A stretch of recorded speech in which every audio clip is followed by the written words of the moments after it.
Hello student, स्वागत है आपका एक बार फिर से हमारे चैनल प्रिपरेशन अड्डा के अंदर। तो आज पढ़ने वाले हैं रिलेटिव परमिटिविटी। ये फिर परमिटिविटी क्या होती है। परमिटिविटी के बारे में बहुतों को पता ही नहीं परमिटिविटी क्या होती है। तो परमिटिविटी का कॉन्सेप्ट बता देते हैं, परमिटिविटी होती क्या है। तो परमिटिविटी समझने के लिए इसके एग्जाम्पल बात को देखेंगे। पहले परमिटिविटी समझ लेते हैं।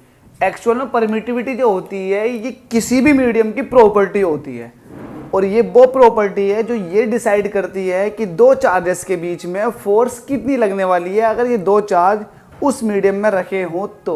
एक बार फिर से, the permittivity is the property of the medium that determines the force between the two charges which are a distance apart from each other and situated in that medium.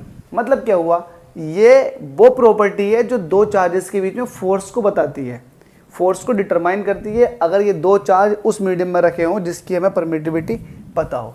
For example, अगर मैं ये बात करूं कि दो charges रखे हुए हैं एयर के अंदर, और अगर उन दोनों चार्जेस को अगर मैं वाटर के अंदर रख देता हूं तो भाई वाटर की परमिटिविटी कुछ और है, एयर की परमिटिविटी कुछ और है।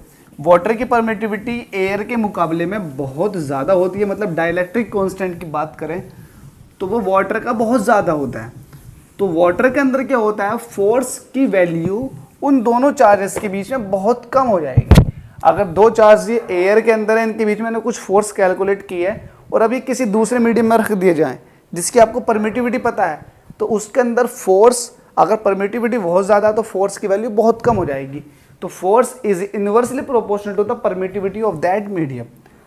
तो ये तो हो गई परमिटिविटी। एक होती है रिलेटिव परमिटिविटी। परमिटिविटी को आप एप्सिलॉन से रिप्रेजेंट करते हो। अगर एप्सिलॉन नॉट की बात करेंगे तो ये परमिटिविटी है किसकी, एयर की। तो इसको लिख देंगे परमिटिविटी ऑफ एयर और वैक्यूम। वैक्यूम और एयर की परमिटिविटी है। तो हम चेक करने वाले हैं फोर्स कि एयर के अंदर फोर्स कितनी लगेगी और परमिटिविटी किसी दूसरे मीडियम के अंदर फोर्स कितनी लगने वाली है, ये चेक करेंगे। तो सबसे पहला let's say Q1 and Q2 are two charges. ये दो चार्ज हैं विच आर डिस्टेंस अपार्ट, जो एक दूसरे से आर डिस्टेंस पर रखे हुए हैं। देन तब उनके बीच में फोर्स कितनी लगेगी। Let's say Q1 and Q2 are two charges which are distance apart in vacuum, कह देते हैं in vacuum. Then force between them, कितनी फोर्स लगने वाली है भाई, तो बताओ आप। फोर्स इसको एयर कह देते हैं या फिर वैक्यूम कह देते हैं। एयर या वैक्यूम में लगने वाली फोर्स वो होगी 1/4 एप्सिलॉन नॉट।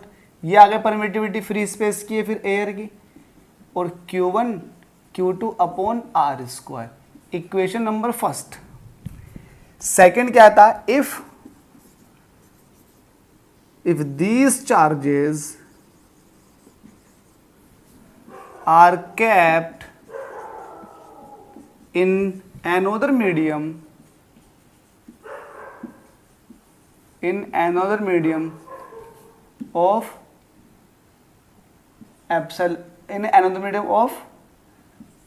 या फिर लिखो in another medium having permittivity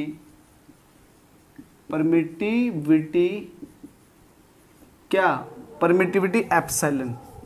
आपने एप्सिलॉन परमिटिविटी वाले मीडियम के अंदर रख दिया आपने इन दोनों चार्जेस को, तो फोर्स कितनी होगी। तो अब भाई अब मीडियम की बात करने तो इसको FM कहेंगे। क्या हो जाएगा 1/4 एप्सिलॉन नॉट तो था एयर के लिए, अब मीडियम की बात कर रहे हैं तो उसके लिए एप्सिलॉन। ठीक है, Q1 Q2 चूंकि चार्जेस वही हैं डिस्टेंस वही है। Equation second. अब कैसे कैलकुलेट करते हैं, तो हम क्या करेंगे, कैलकुलेट करने के लिए इक्वेशन फर्स्ट और ये इक्वेशन सेकंड है। तो आपको क्या करना है, divide equation second by first. Divide कर दो भाई, सेकंड वाली इक्वेशन को फर्स्ट से डिवाइड करो तो ये हो जाएगा FM अपॉन एफ। FM की वैल्यू रखोगे तो 1/4 पाई एप्सिलॉन वैल्यू हो जाएगी Q1 Q2 upon R square. F A की वैल्यू कितनी है 1/4 epsilon naught Q1 Q2 upon R square.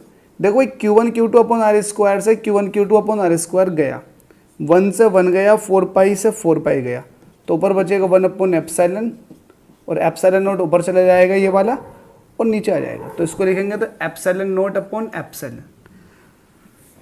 तो यहाँ क्या चल रहा था, ये चल रहा था FM अपॉन FA, ये चल रहा था भाई FM अपॉन FA।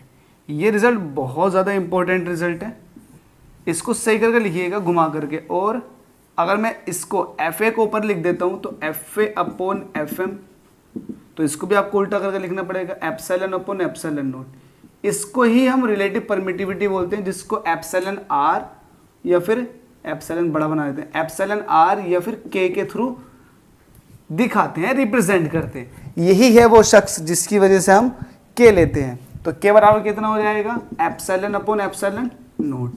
ध्यान दे ये क्या है K ही तो है क्या, dielectric constant, dielectric constant of the medium, किसका, मीडियम का।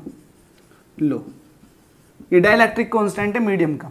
तो ठीक है, यहां को लिख देते हैं FA upon FM is equal to क्या हो गया K। लेकिन आपको क्या चाहिए, मीडियम के अंदर फोर्स चाहिए, तो इसको आप घुमा के लिख दें, K को डिवाइड में ले आए तो FA upon K is equal to हो जाएगा FM।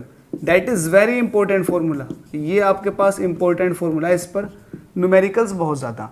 कि अगर आपको किसी भी मीडियम के अंदर फोर्स चाहिए, क्या किसी भी मीडियम के अंदर फोर्स चाहिए, तो उन दोनों चार्जेस के बीच में पहले एयर के अंदर फोर्स कैलकुलेट करो और फिर जिस मीडियम में आपने इन चार्जेस को रखा है उस मीडियम के डाइलेक्ट्रिक कांस्टेंट से डिवाइड कर दीजिएगा और आपका आ जाएगा।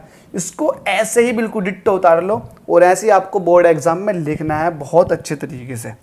इसके ऊपर छोटे से एग्जाम्पल की अगर बात करें तो वो एग्जाम्पल कुछ इस तरह से बनेगा कि सपोज दैट, मैं यहाँ को लिख देता हूँ कि दो चार्जेस हैं जिनके बीच में जो फोर्स लग रही है वो लग रही है आपकी 800 न्यूटन की।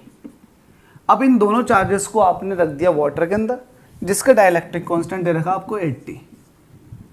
डाइलेक्ट्रिक कांस्टेंट की कोई डायमेंशन और यूनिट नहीं होती, क्योंकि एक रेशो होता है। किस का रेशो होता है, अगर इसकी डेफिनेशन आ रहा है व्हाट इज रिलेटिव परमिटिविटी या फिर डाइलेक्ट्रिक कांस्टेंट, तो इसकी डेफिनेशन आएगी इट इज द, यहां से कहेंगे it is the ratio of, किसकी हम बता रहे हैं डाइलेक्ट्रिक कांस्टेंट की। It is the ratio of, तो K की निकाली आपने यहां से बताएंगे डेफिनेशन। K की डेफिनेशन देनी है तो it is the ratio of the force between the two charges which are some distance apart in the air to the force between these two charges which are now kept in the medium of dielectric constant K। समझ गए, तो इन दोनों forces का ratio जो होगा वही तो dielectric constant होगा। मतलब क्या हुआ कि भाई दो चार्जेस के बीच में एयर के अंदर जो फोर्स आई है वो उसका रेशियो लो, उन दोनों चार्जेस के बीच में फोर्स का जो कि अब मीडियम के अंदर निकल कर आएगी उसका रेशियो कहलाएगा डाइलेक्ट्रिक कांस्टेंट। यहाँ हमें क्या दे रखा कि दो चार्जेस हैं जिनके बीच में फोर्स लग रही है 800 न्यूटन, इनको डाइलेक्ट्रिक कांस्टेंट 80 के मैंने मीडियम में रख दिया। तो कह रहा भाई अब इस मीडियम में फोर्स क्या होगी, तो आप जानते हो FM जो होता है वो FA अपॉन K होता है।